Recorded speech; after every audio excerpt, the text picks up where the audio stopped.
Non-duality does not work because you have applied expectations to it that have come from what you've read, heard, or even experienced before.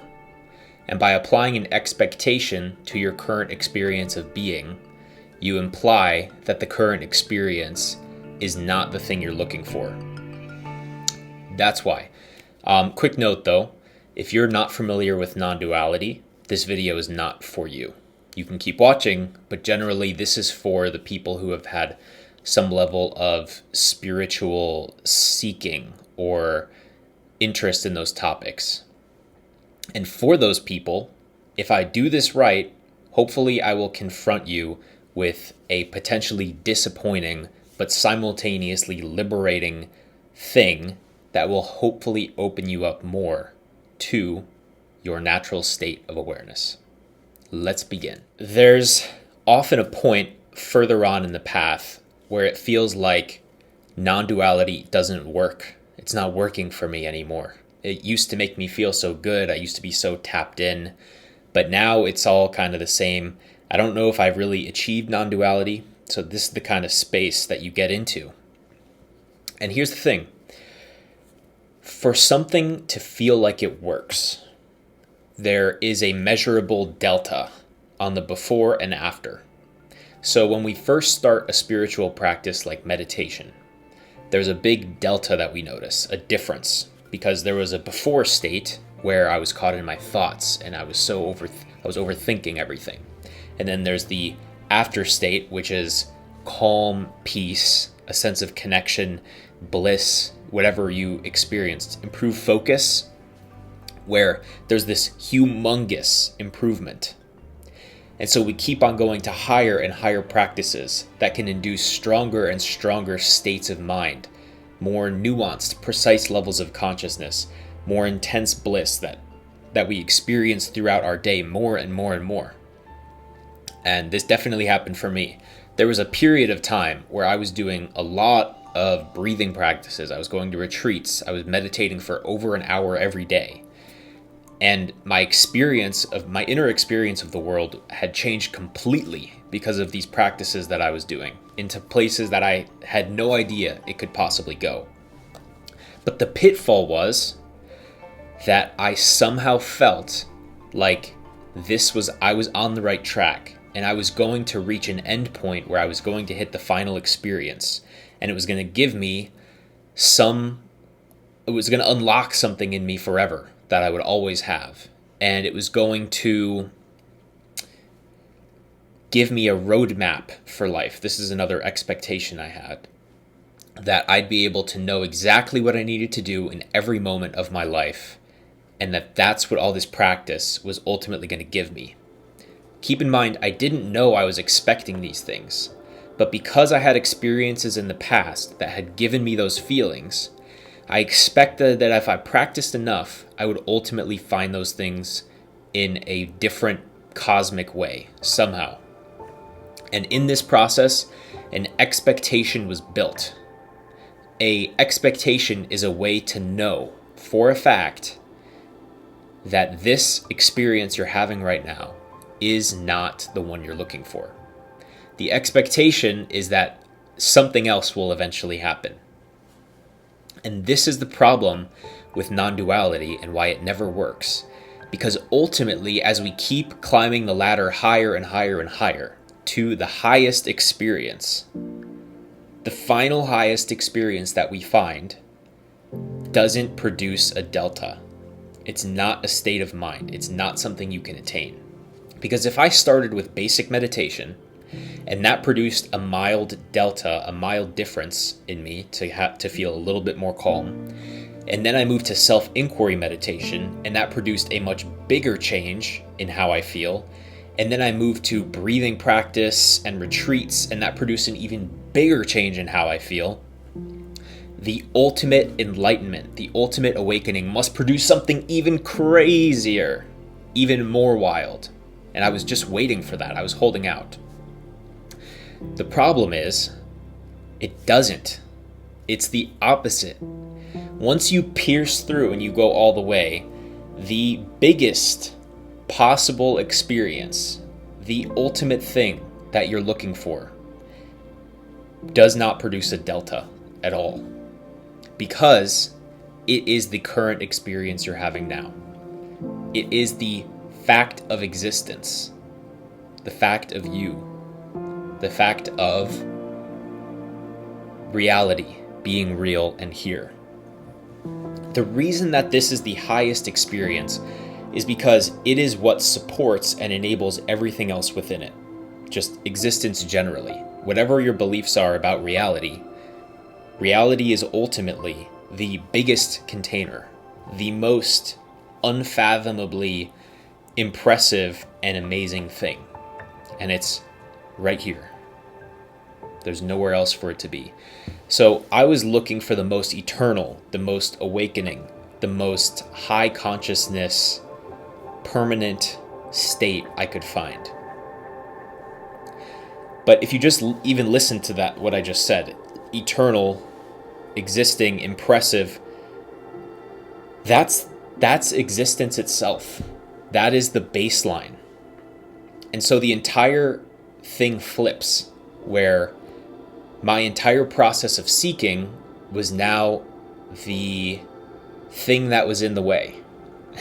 It was now the thing in the way. So if you've achieved a certain level of insight, so to speak, or there have been glimpses, or anything that has produced a delta, a change, consider for a moment that the next step isn't another change. It's not another improvement in the upward direction. It's actually the destruction of whatever expectation you have that reality will ultimately give you. Because if you're seeking still, or if you're in a state where you feel like you're not awake yet, or you saw some spiritual video or some video of some teacher and they told you something and you're like, oh, I'm not there yet. I'm not really right there. By believing that, what you're doing is you're knowing that this current experience is not the final destination.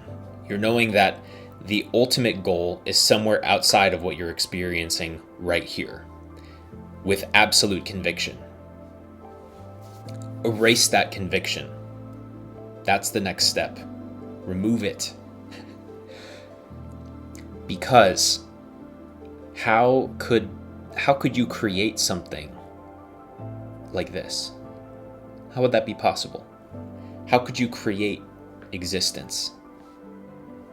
Whatever it is. I'm not saying what it is, but whatever it is that is actually here is the highest, most impressive goal. Now, I'm not saying, you can't aspire to be in a better, healthier state of mind. I think that's great. But there's a time and a place for that. And then there's the time and a place for all of your expectations of what non-duality would give you to come disappointingly crashing down to the ground. So ultimately, reality, when you collide with it, which you can't uncollide with it, it will not give you what you expected. It did not give me a bodily sense of euphoria that lasted forever. It did not give me a roadmap. It will not give you whatever you're expecting, at least in the way you're expecting. Because non-duality, meaning not two, is talking about the reality, the one reality that's common among everything everywhere. The thing that no matter where you go, you will find it there because it's reality itself. So that's what it's talking about. Now, if that's something that never changes and that can't be found, because to find it would be a delta, right? That would be a change because it was never lost. You hear these things from non-dual teachers. Okay, if it's something that's never going to change and there's no delta from the past, and everything in the past that happened and everything in the future that will happen, this thing will be in the same condition. This reality will still be just as real. It'll still be just as here. It'll still be all of that. Why does it matter? It's useless, right? What can I use that for? Okay, well, now here's the part where we bring it into the relative. Yes, first of all, it is completely useless in that sense, because it's like space. Space is completely useless. It's not like someone's going to say, oh, look, I found three-dimensional space. Do you want to use it? It's like we've had that the whole time. We don't need to use that. Every house that's ever been built has been built in 3D space. Yes, there is nothing to be attained there. Yes, you are already it. But, and you can do this with me here in this video, every time you look, you never find a distance between yourself and reality. Every time you check, and reality is the same, unbroken, consistent substance, whatever it is. Every time you realize you are alive by it and through it and as it is alive as it, then it starts to remove the burden of the thinking mind to do the existential work. So no longer is your mind burdened with the task of knowing existentially what you are, because that task is now given to the unborn or the infinite or the emptiness, whatever you want to call it, reality.